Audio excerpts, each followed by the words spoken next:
วัดเจ็ดยอดพระอารามหลวงขอเชิญร่วมบุญใหญ่ครั้งประวัติศาสตร์กับการบูรณะโบราณสถานที่มีอายุเก่าแก่กว่า500 ปี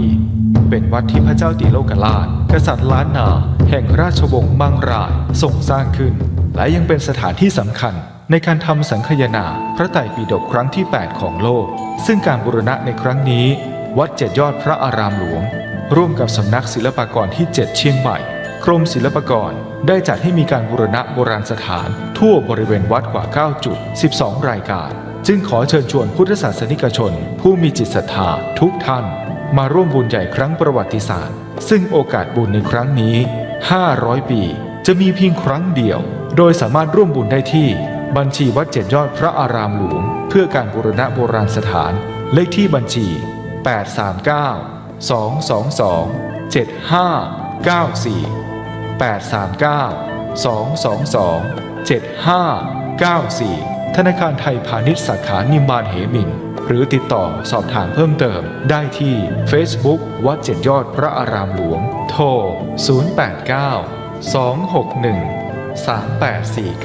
089-261-3849 และ 0878630155นมัสการเจ้าค่ะวิกฤตโควิด -19 จะมีหลักธรรมใดช่วยได้บ้างไหมเจ้าคะเจริญพรสมัยพุทธกาลเกิดเหตุโรคระบาดในเมืองไวสาลีพระพุทธเจ้าให้คณะสงฆ์สวดพระพุทธมนต์เพื่อความเป็นสิริมงคลของบ้านเมืองและให้ประชาชนมีสติเกิดปัญญารอดพ้นจากภัยพิบัติได้สถานการณ์นี้ทุกคนตระหนักแต่อย่าตื่นตระหนกคนไทยต้องมีสติเพื่อฝ่าวิกฤตโควิด -19 ไปด้วยกัน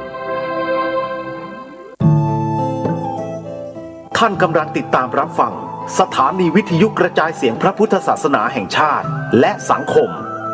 คลื่นเพื่อการศึกษาพระพุทธศาสนาและวัฒนธรรมระบบ FM 104.5 เมกะเฮิรตซ์รายการต่อไปเป็นรายการคดีโลกคดีธรรม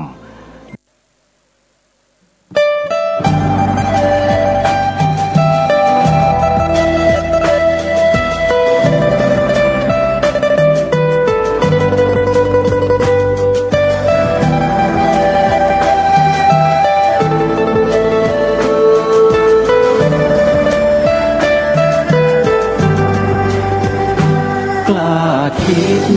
ก็ต้องกล้าทำอย่ากลัวถ้าทำความดีเป็นศึกษาปัญหาให้ทันท่วงทีเมืองไทยจะพัฒนากว่านี้รายการดีๆคดีโลกคดีธรรมขอรำพันบรรยายความคิดเครื่องหมายแห่งสีทั้งสามงามถนัด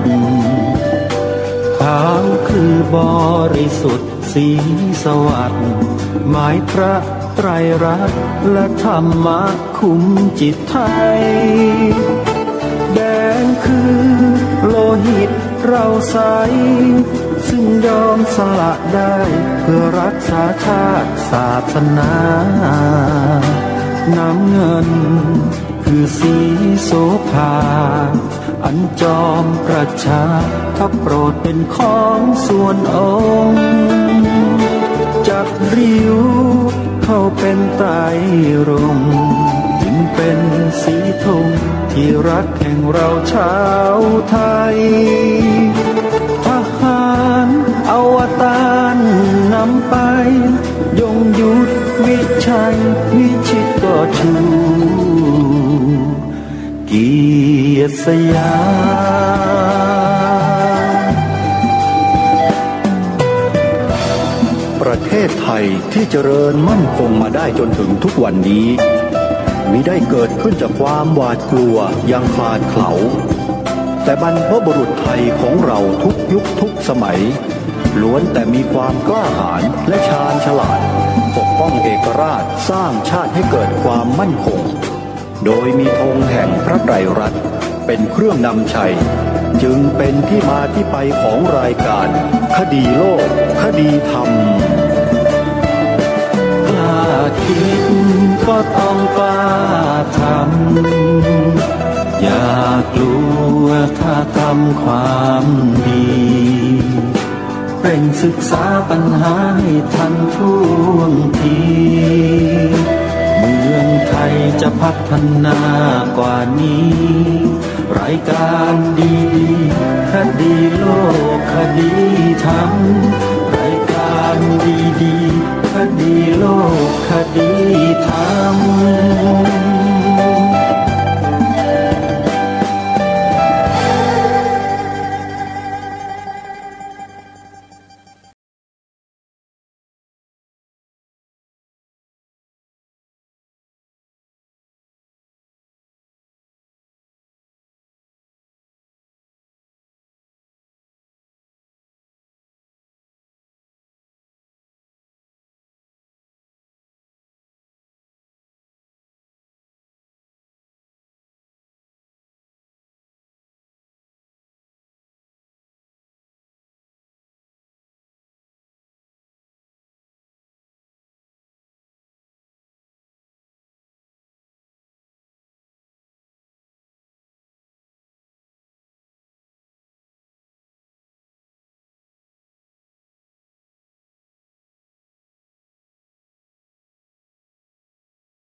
วันนี้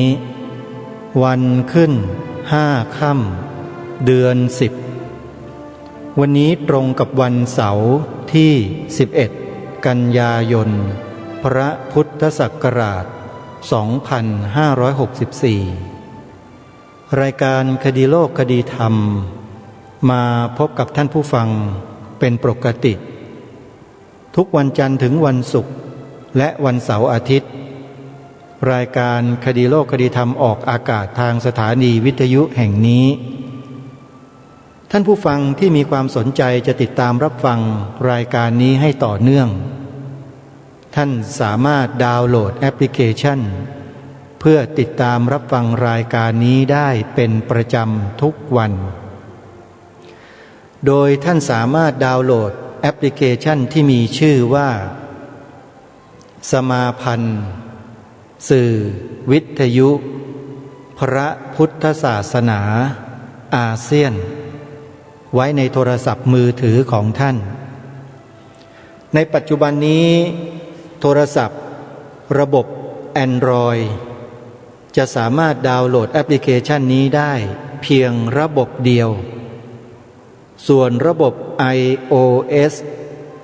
คือโทรศัพท์ยี่ห้อ Apple iPhone iPad โหลดไม่ได้เนื่องจากหมดสัญญาจึงขอแจ้งประกาศให้กับญาติโยมสาธุชนที่มีโทรศัพท์ iPhone ที่มี iPad ไม่สามารถที่จะดาวน์โหลดแอปพลิเคชันนี้ได้นะโยมนะส่วนใครที่เคยดาวน์โหลดไปแล้วก็อย่าลบถ้าลบแล้วจะดาวน์โหลดคืนไม่ได้ซึ่งใครที่ดาวน์โหลดด้วยระบบ iPhone โทรศัพท์ iPhone ไว้นั้นยังคงเปิดฟังได้ตามปกตินะอย่าลบแอปนี้นะครับครูบาอาจารย์ที่เคารพถ้าใช้โทรศัพท์ iPhone หรือว่าใช้ iPad ให้คงรักษาแอปพลิเคชันนี้ไว้เพราะว่ายังเปิดฟังได้ตามปกติถ้าลบทิ้งเมื่อไหร่ไม่สามารถดาวน์โหลดกลับคืนได้อีกนะครับระบบนี้แอปพลิเคชันนี้เลิกใช้แล้วนะฮะคงใช้ได้แต่ระบบ Android เท่านั้นญาติโยมสาธุชนทุกท่านรายการคดีโลกคดีธรรมกำลังนำท่านสาธุชนมาศึกษาทำความเข้าใจถึงเนื้อหาสาระที่เกี่ยวข้องกับคัมภีร์พระไตรปิฎกในส่วนของพระอภิธรรมแล้วเป็นส่วนสุดยอดของพระอภิธรรมก็คือมหาปัฏฐานโดยองค์วิทยากรผู้มากด้วยความรู้ผู้มีประสบการณ์ผู้ขยายข้อธรรมต่างๆให้แก่ผู้คนโดยทั่วไปได้เกิดปีติเกิดความยินดีในการฟังคือท่านเจ้าคุณพระราชวชิรบัณฑิต หรือพระอาจารย์มหาประนอมธรรมาลังการโรปรริยนธรรม6 ประโยคเจ้าอาวาสวัดจากแดงอำเภอพระประแดงจังหวัดสมุทรปราการเราท่านทั้งหลายเป็นผู้ที่มีความโชคดีมากๆที่ได้เกิดเป็นมนุษย์พบพระพุทธศาสนาศรัทธาเลื่อมใสนับถือพระพุทธศาสนามีองค์สมเด็จพระสัมมาสัมพุทธเจ้าเป็นศาสดาเอกของชีวิตแล้วเราก็ได้ศึกษาเรียนรู้ได้ฟังธรรมจากครูบาอาจารย์ผู้ทรงความรู้แล้วเราก็กำลังนำไปสู่ภาคปฏิบัติขัดเกลาจิตของเราเองอย่างต่อเนื่องการปฏิบัติธรรมนั้น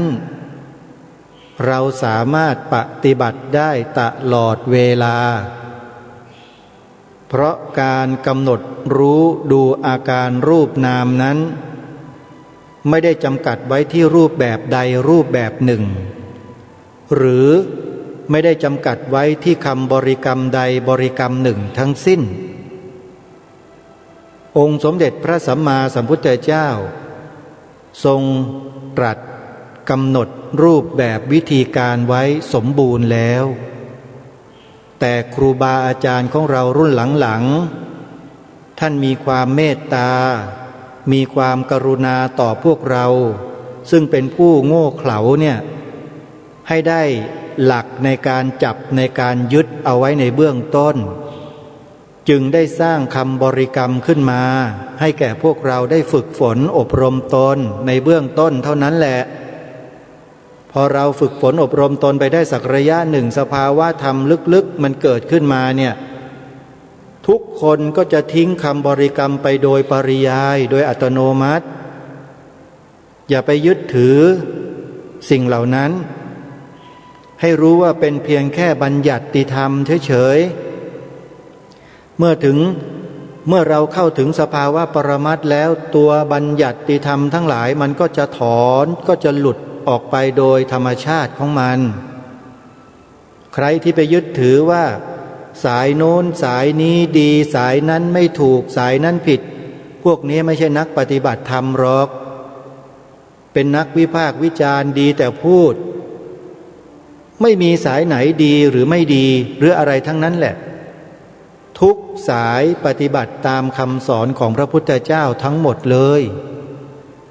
พวกเราเนี่ยพอถึงจุดหนึ่งเนี่ยจะเป็นเนื้อเดียวกันเลยเขาเรียกว่าเป็นพี่น้องกันจริงๆพอปฏิบัติถึงสภาวะอันหนึ่งแล้วเนี่ยทุกคนเนี่ยจะเสมอกันหมดเลยโดยธรรมนะเสมอโดยธรรมหมดไม่มีใครจะแปลกแยกแตกต่างกันไปเลยเพราะอะไรเพราะเมื่อจิตมันดิ่งลงไปสู่พรหมวิหารธรรมแล้วเนี่ยทุกคนคือเพื่อนกันหมดเกิดแก่เจ็บตายด้วยกันหมดทั้งสิ้นไอ้ที่ผ่านมาเราก็ได้ท่องแต่เป็นนกแก้วนกขุนทองกันเท่านั้นแหละใจมันถึงที่ไหนแล้วยังมองผู้อื่นเป็นศัตรูอยู่ยังมีอยู่เลยบางคนก็มองรายการคดีโลกคดีธรรมเป็นศัตรูไม่ชอบขี้หน้าอย่างเงี้ยไอ้นี่มันไม่ใช่นักปฏิบัติหรอกพวกเนี้ยและที่อาตมาภาพพูดว่าเนี่ยไม่ใช่ว่าเพื่อที่จะเอาชนะไม่ได้ว่าจะลงโทษลงทันแต่ด้วยความกรุณาสะกิดสะเกาเพื่อจะเกิดสำนึกขึ้นมาบ้างจะได้เพลาไอ้ทิฏฐิมานะตัวเองเนี่ยที่มันฝังหัวอยู่นะให้มันหลุดลอกออกมาบ้างไอ้มานะนั่นน่ะมันจะได้ปฏิบัติไปถึงจุดหมายปลายทางสักทีนึงไม่งั้นมันก็ขวางอยู่นั่นแหละเรียกว่าทิฏฐานุสัยในอนุสัยทั้ง7เนี่ยนิทิฏฐานุสัยมานานุสัยเหล่านี้โอ้ยแก้ยากเหลือเกินแหมขัดให้มันเบาๆบางๆกันหน่อยเถอะมันไม่หลุดออกไปก็เถอะนะฮะพยายามกันหน่อยเถอะพวกเราชาวพุทธทั้งหลายอะไรที่มันเป็นประโยชน์ส่วนรวมเป็นไปเพื่อความสุขส่วนรวมประโยชน์ส่วนรวมเนี่ยช่วยกันหน่อยช่วยกันค้ำช่วยกันถ่อช่วยกันพาย ไม่ใช่ว่ามือไม่พายแล้วยังเอาตีนราน้ำกันอยู่อาตมาภาพก็ต้องพูดแบบนี้แหละก็ต้องเตือนสติกันบ้างสำหรับคนที่ชอบเอาตีนราน้ำนะขออภัยนะท่านผู้ฟังที่ฟังภาษาไทยไม่ออกเนี่ยนะฮะเพราะฉะนั้นท่านสาธุชนท่านผู้ฟังทั้งหลาย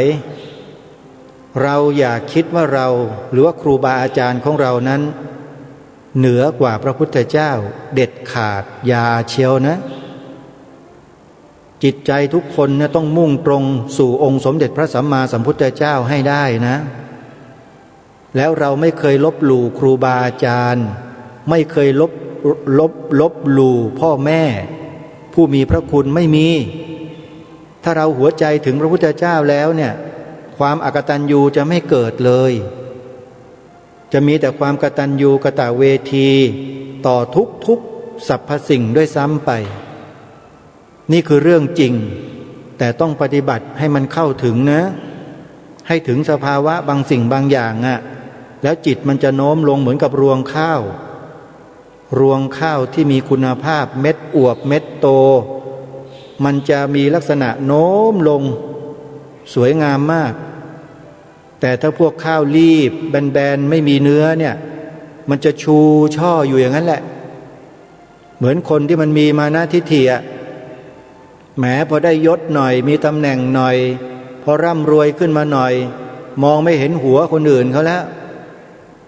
มันเป็นไปโดยอำนาจมานะทิฏฐิทั้งนั้นแหละผิดไม่ถูกอย่าไปถือมั่นยึดมั่นไอ้สิ่งเหล่านั้นกันอยู่สภาวะธรรมนั้นมันเป็นหนึ่งเดียว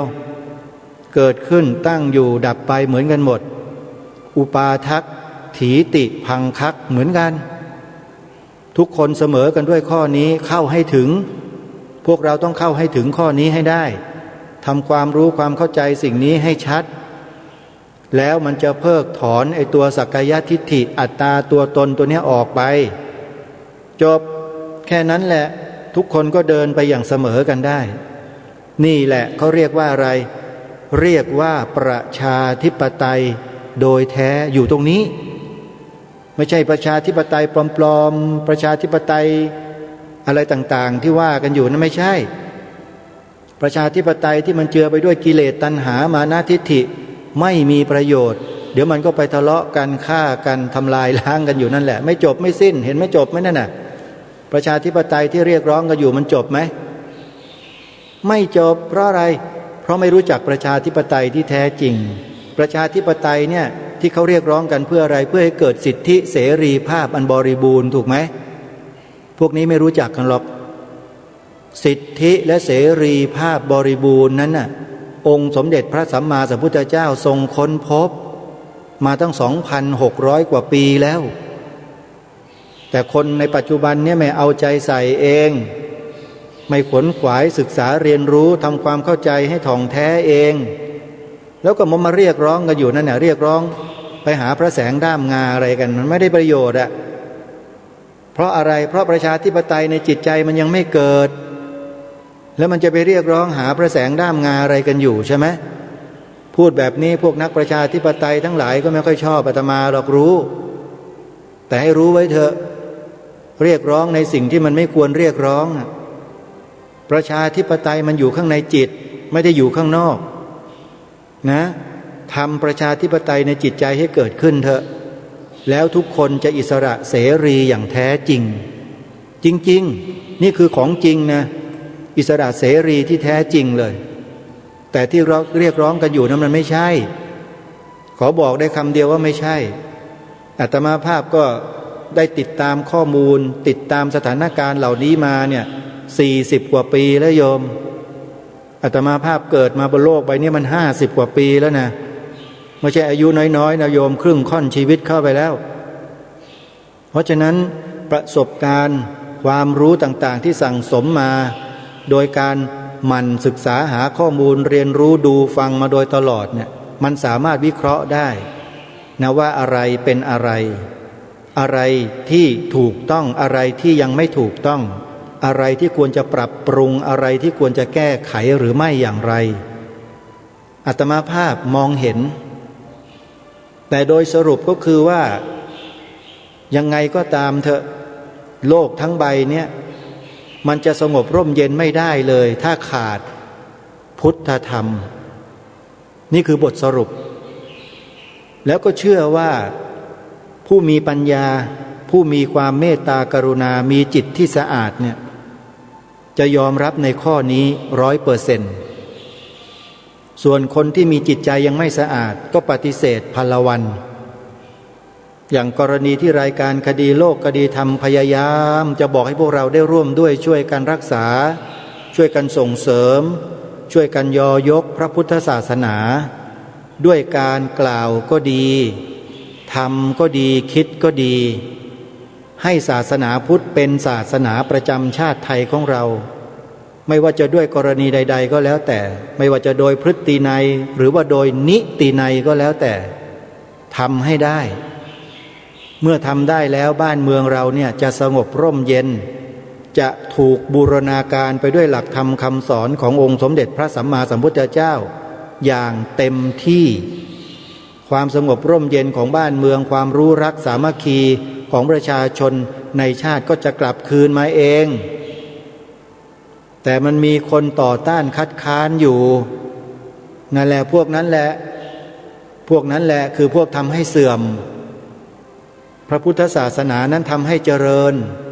แต่คนพวกคัดค้านต่อต้านนั่นแหละจะทำให้เสื่อม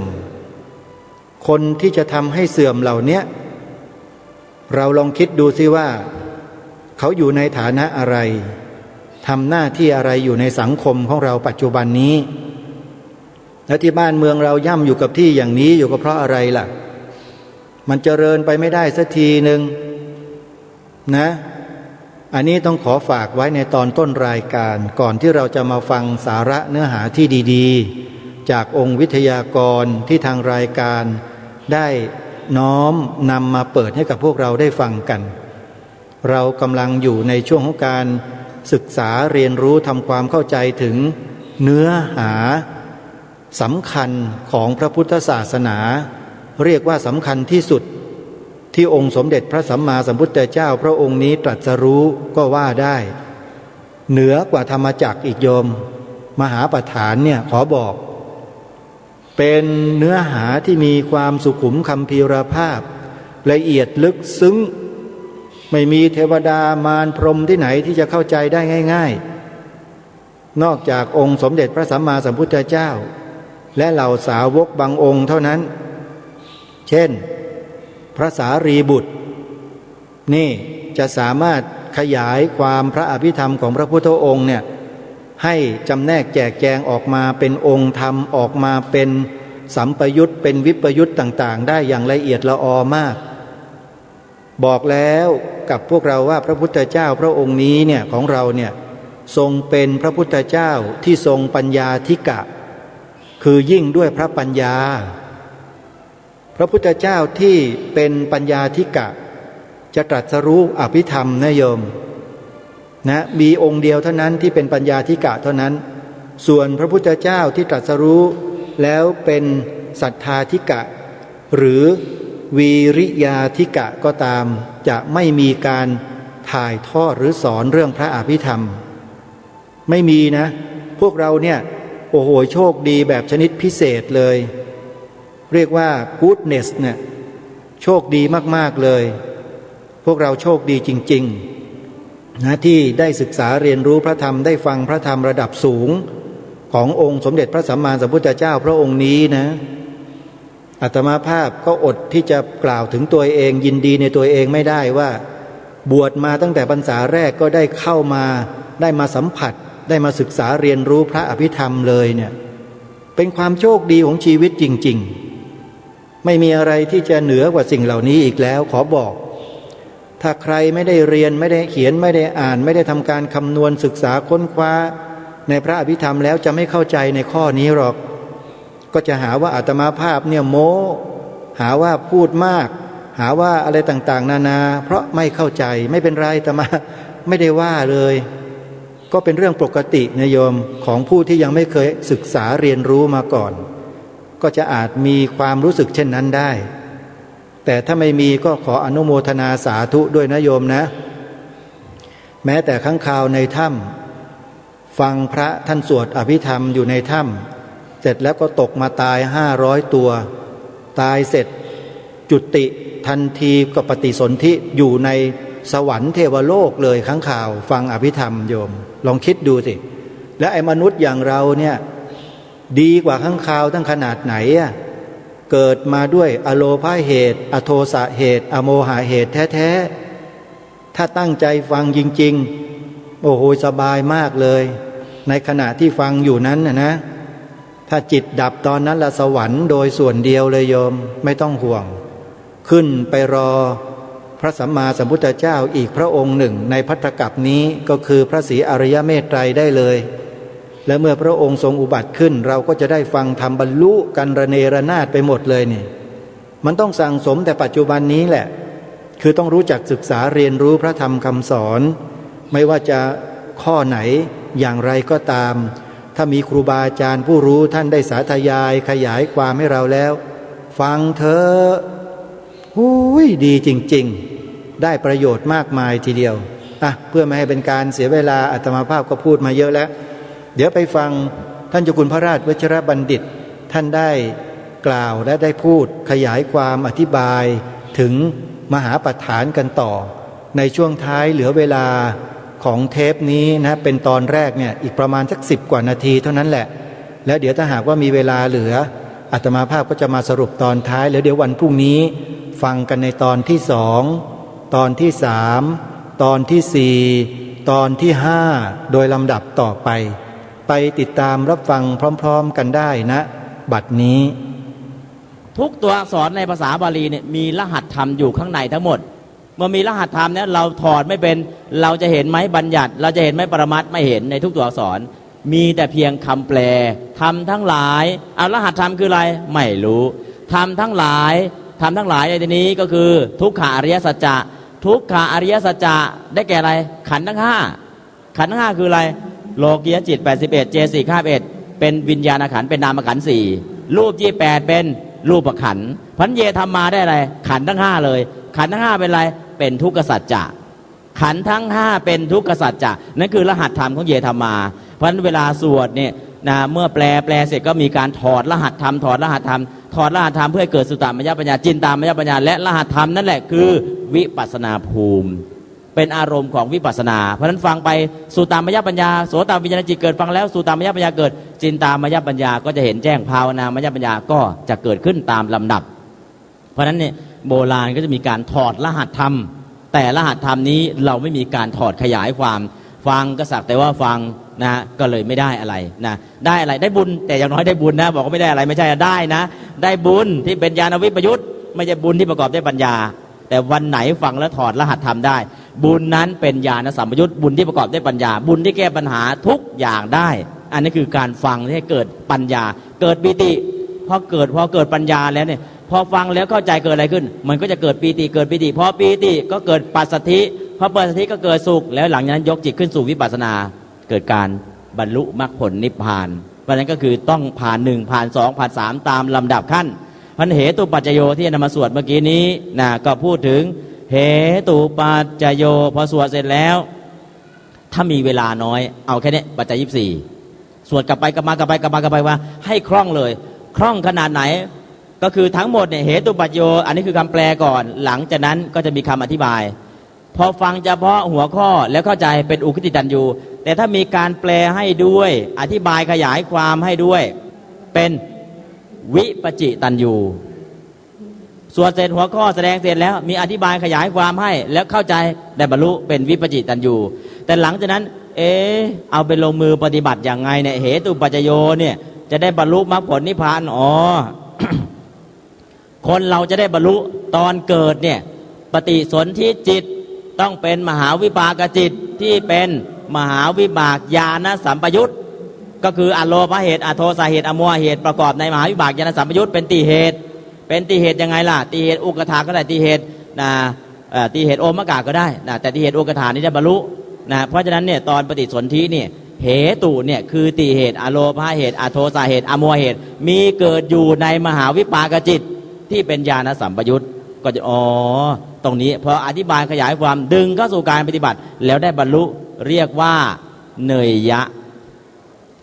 แต่อธิบายแล้วดึงก็สู่การปฏิบัติแล้วก็ฟังก็อย่างนั้นแหละฟังก็บอกเข้าใจแต่ไม่ได้บรรลุแล้วก็ลงมือปฏิบัติตามก็ยังไม่ได้บรรลุอีกมันเป็นอะไรเนี่ยปะทะปรมะ แล้วพวกเราอยู่ในกลุ่มไหนนะปะทะปรมะผู้มีบทเป็นอย่างยิ่งบทนามก็ใช้แล้วบทกิริยาก็ใช้แล้วบทอาขยาตก็ใช้แล้วบทกิจก็ใช้แล้วบทสมานก็ใช้แล้วบทตติก็ใช้แล้วนะใช้ทุกบทเลยฟังพอเข้าใจแต่ไม่ได้บรรลุนะทำไมล่ะก็ปะทะปรมะก็ต้องสั่งสมบำเพ็ญบารมีต่อไปแต่ถ้าฟังขยายความดึงเข้าสู่การปฏิบัติแล้วได้บรรลุเราก็ไม่ใช่ปะทะปรมะอยู่ในกลุ่มของเนยยะคือฟังคำว่าเนยยะเนี่ยฟังแล้วลงมือปฏิบัติตามแล้วได้บรรลุนะจึงจะเป็นเนยยะแต่ถ้าไม่ได้บรรลุล่ะแค่ปะทะปรมะเพราะฉะนั้นบางทีเราก็อยากจะให้กำลังใจตัวเองเราก็น่าจะอยู่ในกลุ่มเนยยะนะพอแนะนำได้แนะนำแบบทางโลกคือแนะนำแล้วไม่ทำความชั่วอันนั้นคือเนยยะแต่เนยยะในทางศาสนาคือแนะนำแล้วลงมือปฏิบัติแล้วสามารถบรรลุมรรคผลนิพพานได้นี่คือเนยยะแต่ถ้าแนะนำแล้วก็ปฏิบัติตามแล้วแต่ไม่ได้บรรลุมรรคผลนิพพานเป็น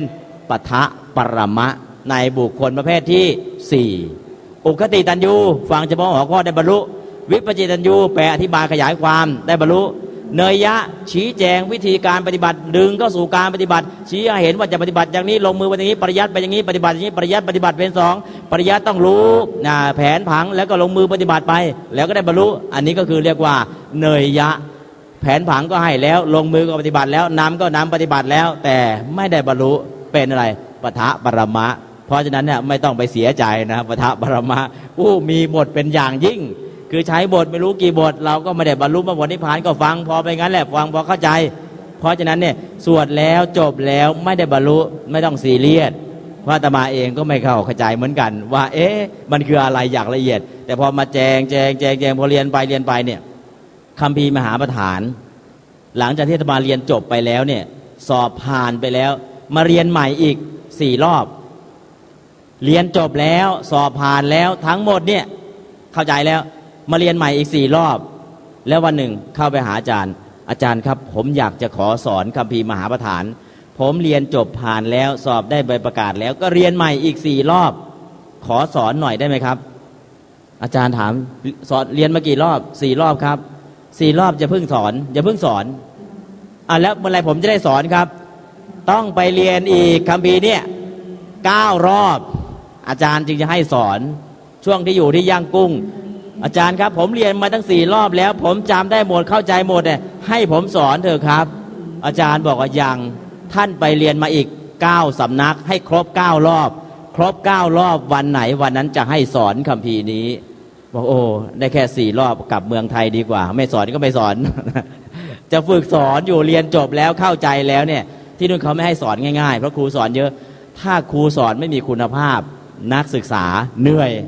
เพราะเป็นคัมภีร์ยากแต่ถ้าครูสอนมีคุณภาพ1เข้าใจจำได้แล้วก็มีเทคนิคต่างๆประธานเนี่ยมีการวาดเป็นการ์ตูนออกมาด้วยเพื่อสื่อการสอนวาดเป็นการ์ตูนประธานออกมาเลยการ์ตูนปัจจัยเหตุปัจโยมีภาพอะไรอารมณปัจโยมีภาพอะไรมีภาพประกอบทั้งหมดมีคำอธิบายมีค่าประกอบแล้วก็มีกลอนแล้วก็มีบทสรุปมีหลายๆอย่าง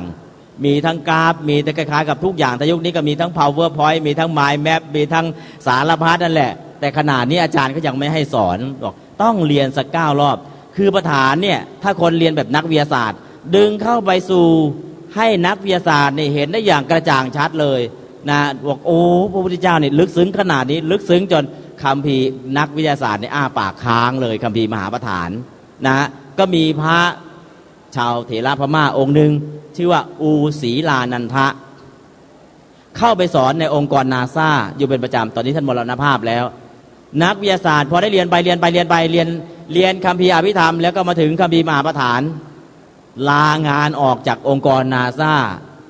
มาเจาะพระไตรปิฎกแบบเจาะลึกเลยธรรมะของพระเจ้าลึกขนาดนี้เชียวหรือลาออกจากงานเป็นด็อกเตอร์เป็นโปรเฟสเซอร์เป็นศาสตราจารย์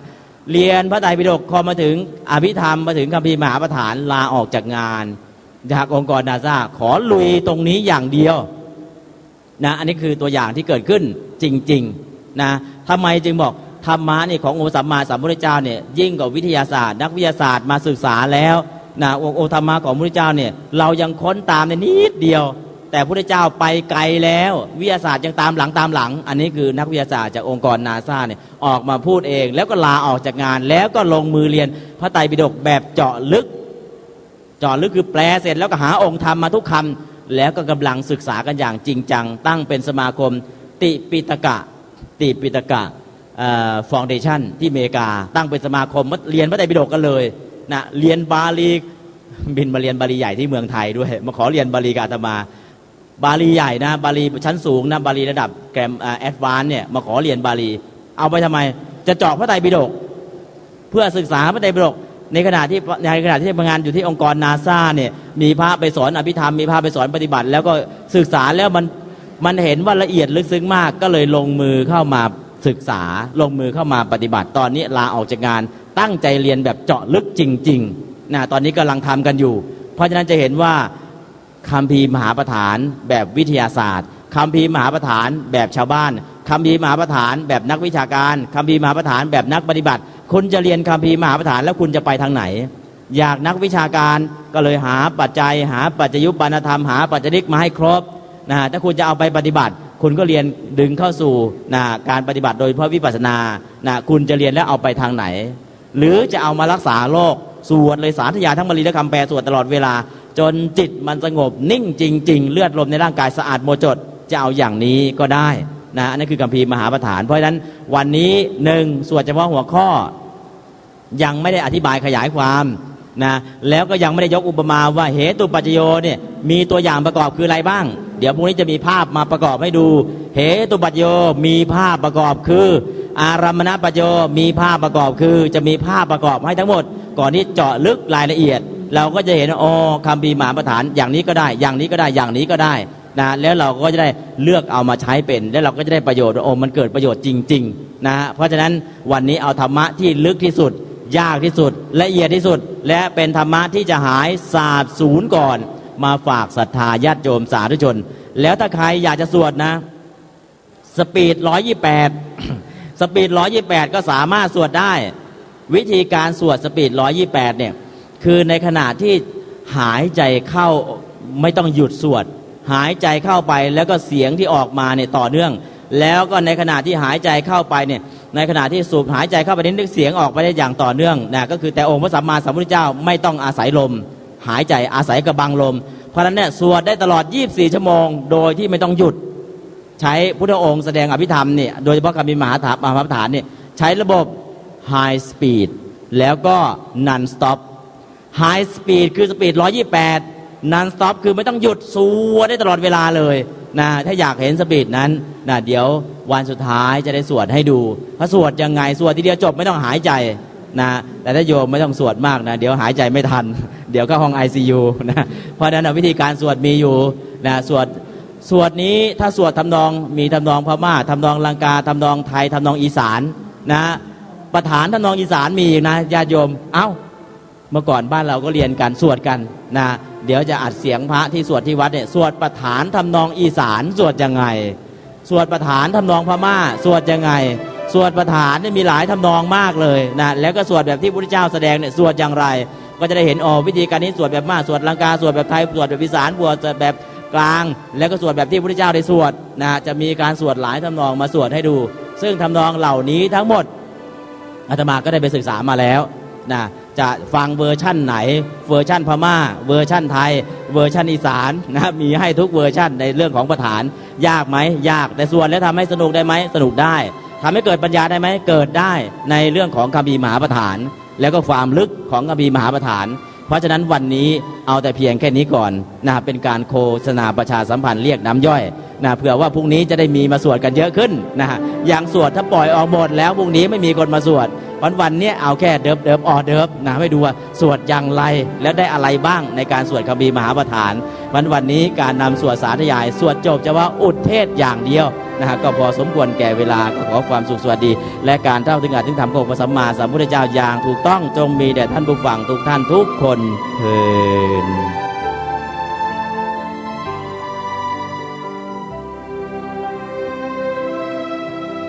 เป็นอย่างไรบ้างท่านผู้ฟังนี่แหละคือองค์แสดงธรรมที่ มีความรู้ความเข้าใจแล้วก็เข้าถึงสภาวะของอัฏฐพยัญชนะที่มีความซ่อนเร้นอยู่ในตัวอักษรเป็นอย่างดีรูปหนึ่งของเมืองไทยของเราอาตมาภาพยังคิดนึกอยู่ทุกวันนี้เหมือนกันว่าบวชวันแรกครั้งแรกก็ไม่คิดว่าจะอยู่มาจนถึงวันนี้หรอกโยมบวชตามประเพณีเหมือนกับลูกผู้ชายไทยทั่วๆไปเหมือนกันนั่นแหละพรรษาเดียวแล้วก็จะศึกหาลาเพศไปทำมาหากินเลี้ยงดูพ่อแม่ตัวเองคิดอย่างนั้นเหมือนกับทุกคนนั่นแหละแต่น่าจะเป็นด้วยบุญกุศลบารมีที่เราเคยสั่งสมไว้แต่อดีตชาติเข้ามาในช่วงชีวิตของการอุปสมบทกรรมที่ดีนั้นก็เลยซัดเข้ามาสู่กระแสแห่งธรรมโดยการศึกษาและปฏิบัติธรรม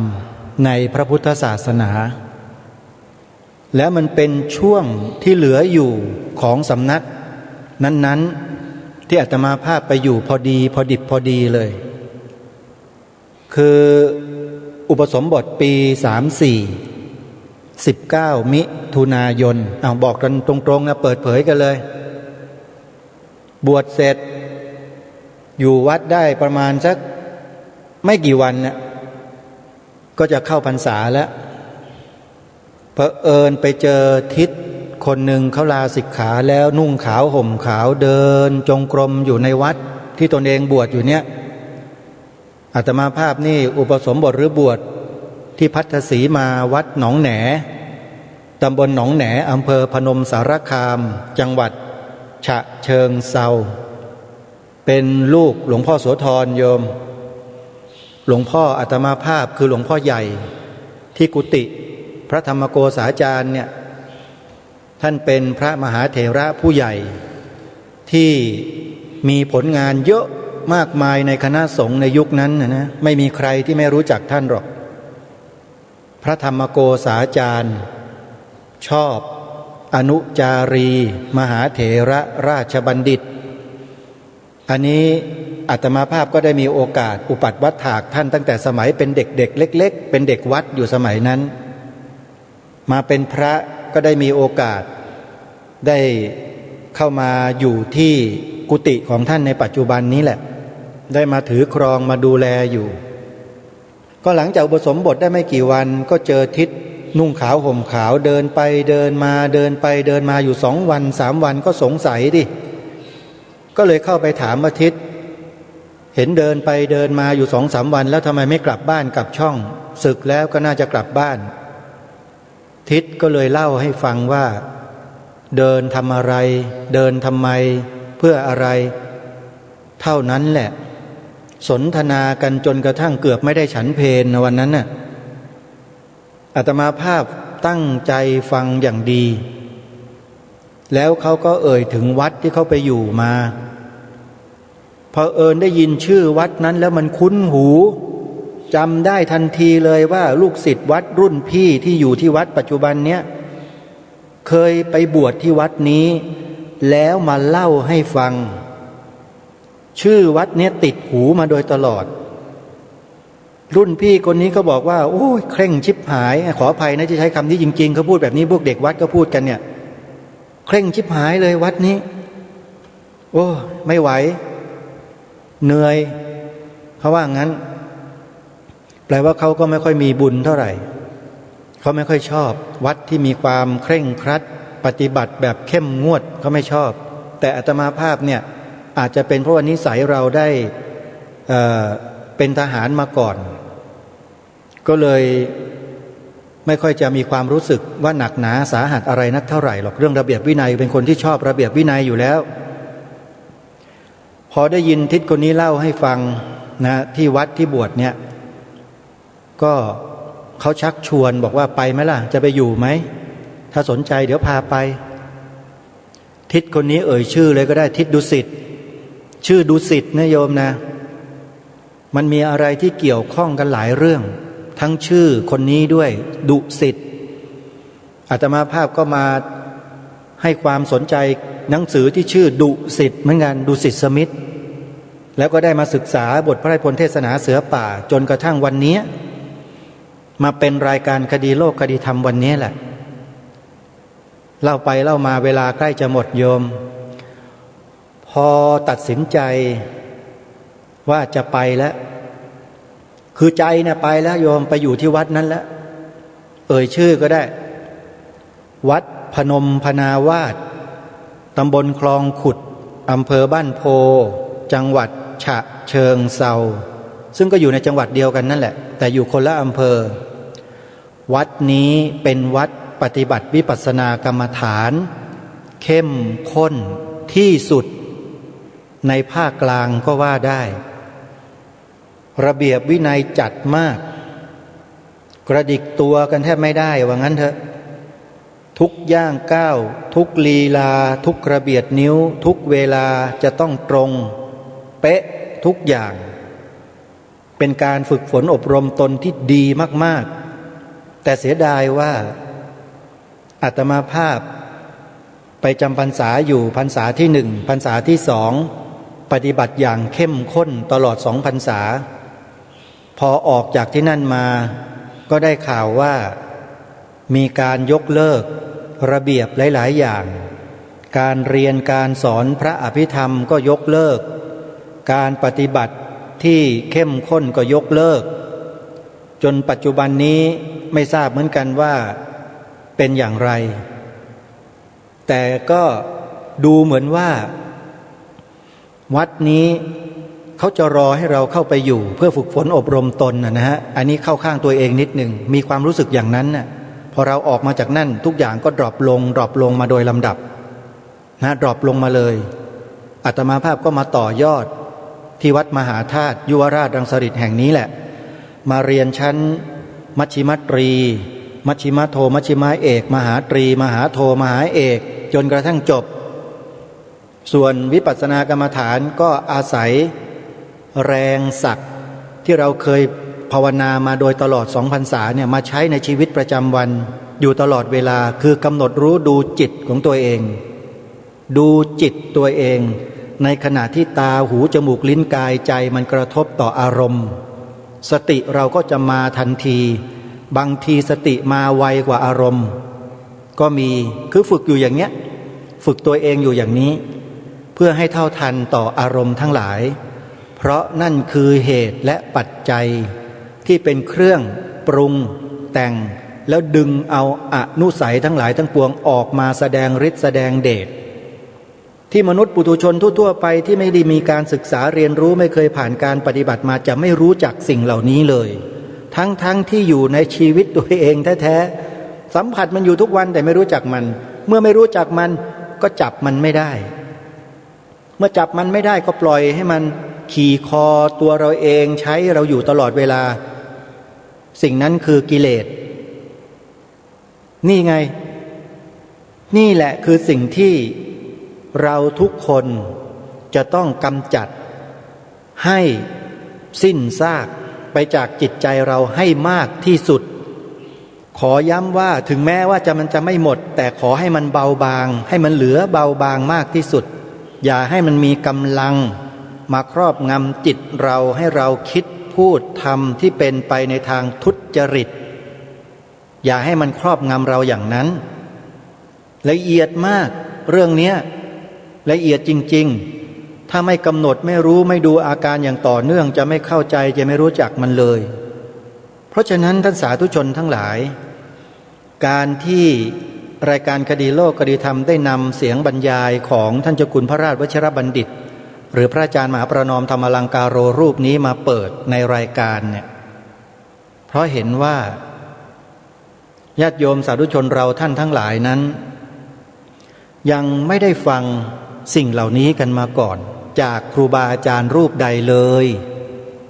ไม่มีเลยโยมน้อยมากที่จะพูดได้แบบนี้แล้วเข้าใจได้ดีแบบนี้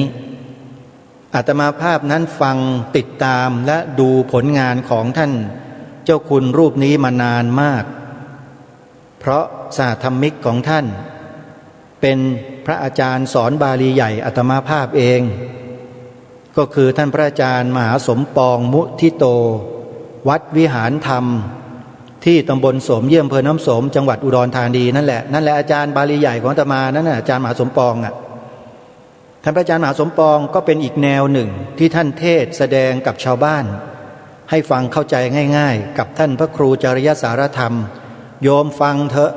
ติดตามท่านไว้รับรองได้ว่าโยมจะได้อะไรดีๆเยอะเลยแต่สำหรับอาตมาภาพเองนั้นมีความพอใจในการที่จะฟังท่านพระอาจารย์มหาประนอมธรรมลังการโรรูปนี้อย่างต่อเนื่องแล้วก็ได้รับความรู้เยอะแยะมากมายก่ายกองเลยเพราะว่าอาจจะเป็นไปด้วยว่าที่อาตมาภาพมีพื้นพระอภิธรรมอยู่แล้วด้วยเนี่ยพอฟังแล้วก็ไม่ต้องไปตีความไม่ต้องไปถามใครอีกแค่ขจัดข้อสงสัยบางสิ่งบางอย่างออกด้วยการตอบคำถามของท่านก็จบเลยทีเดียวเข้าใจแล้วเข้าใจเลยนะฮะอาตมานี่จะเป็นคนที่ไม่ชอบจำแต่ชอบทำความเข้าใจพอเข้าใจแล้วทิ้งเลยทิ้งสิ่งนั้นไปไม่เก็บเอามาขบคิดมาสงสัยอีกคำว่าทิ้งเนี่ยในที่นี้คือไม่สงสัยอีกทิ้งไปเลยจะไม่ไปตามอีกแต่ถ้าท่านพูดอีกก็ฟังอีกมันจะเป็นการย้ำลงไปให้หนักแน่นมากขึ้นเพราะฉะนั้นการฟังด้วยดีย่อมได้ปัญญาก็คือตรงนี้เองจึงฝากพวกเราทุกท่านทุกคนว่าให้ตั้งใจฟังอย่าบอกว่าตัวเองฟังไม่รู้เรื่องเลิกฟังอย่าคิดอย่างนั้นโยมฟังเป็นเหตุเป็นปัจจัยเอาไว้นี่ยังไม่ได้เข้าใจเรื่องเหตุปัจจัยใช่ไหมเดี๋ยวฟังท่านพระอาจารย์มหาประนอมอีกเทป1เทป2เทป3เทป4แล้วโยมจะรู้ว่าเรื่องมหาปัฏฐานเนี่ยมีประโยชน์ต่อชีวิตของเราขนาดไหนประโยชน์ต่อชีวิตเรานะตัวเราเนี่ยได้ประโยชน์แน่นอนเพราะมารู้จักรูปนามสังขารขันธ์ห้าตัวเองชัดไงอันนี้สำคัญมากฝากไว้ช่วงท้ายรายการวันนี้เวลาของรายการหมดลงแล้วท่านสาธุชนต้องขอสมมติยุติรายการไว้แต่เพียงเท่านี้ก่อนพบกันใหม่ในวันพรุ่งนี้เดี๋ยวเทปที่2จะนำมาเปิดให้ท่านทั้งหลายได้ฟังกันต่อไปขอความสุขสวัสดีในธรรมแห่งองค์สมเด็จพระบรมศาสดาสัมมาสัมพุทธเจ้าจงปรากฏเกิดมีขึ้นในจิตใจของท่านผู้ฟัง